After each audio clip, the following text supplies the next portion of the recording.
আজকে আমি চলে এলাম কচুর শাক নিয়ে কিছু ভিডিও। কারণ আজকে আমি কচুর শাক করব। এই দেখো সবাই, এটা আমাদের কচু শাকের বাগান। এটা কচু ধরে না, শুধু শাক হয়। আর আজকে রান্না হবে কচুর শাক আর আমড়া দিয়ে, তিল বাটা দিয়ে চাটনি টাইপের। এটা আমাদের আমড়া গাছ, এই যে এটা আমাদের আমড়া গাছ। আর এটা হচ্ছে আমাদের কচুর শাকের বাগান।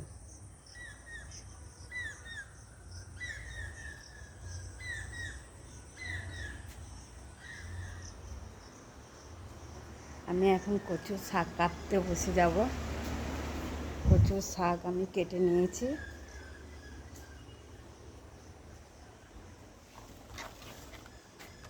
এই দেখো কচুর শাক।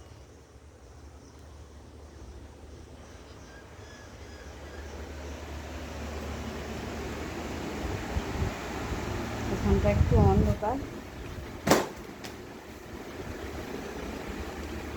বটি নিয়ে নিলাম। এখানটা খানি অন্ধকার, তাই ভিডিও ভালোভাবে বোঝা যায় না।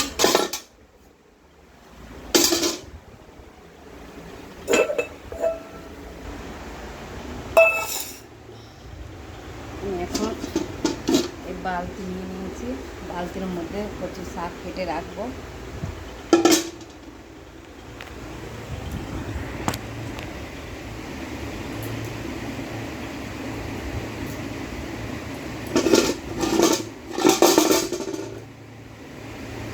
কচুর শাক কাটলে প্রচুর হাত চুলকায়, তার জন্য চান করার আগেই আমি কচুর শাকটা কেটে নিচ্ছি।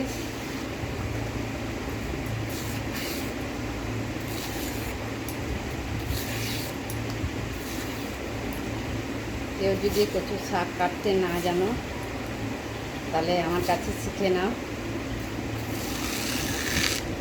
কীভাবে কাটি। এই যে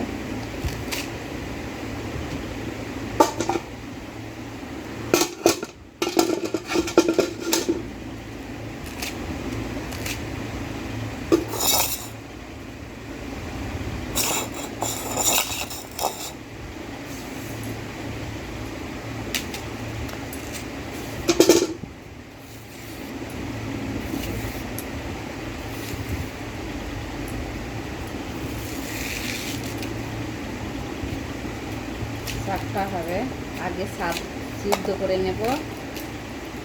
সিদ্ধ করে নেওয়ার পরে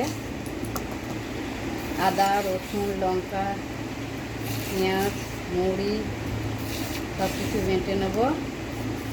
বেটে নিয়ে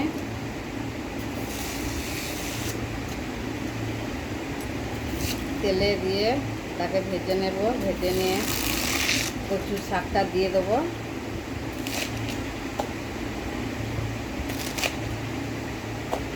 লাস্টের দিকে একটু নারকেল কোড়া, একটু ঘি, একটু মিষ্টি দিয়ে নামিয়ে দেবো। চেষ্টা করব যদি পারি তো রান্না দেখার ভিডিও, রান্না করার ভিডিওটা যদি পারি তো চেষ্টা করে দেখব।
সিদ্ধ হতে বেশিক্ষণ লাগে না, আর সিদ্ধ হলে একদম ভেজে একটু বড়া হয়ে যাবে।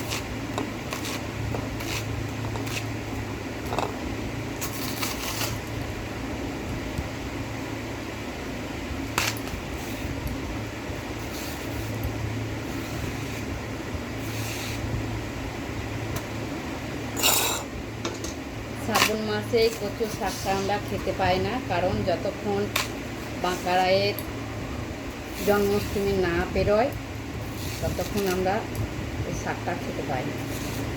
বাঁকারায়ের জন্মাষ্টমীর পরের দিন আমরা এই শাকটা খাই, ওটা বিচ্ছন্দপুরের লোকের।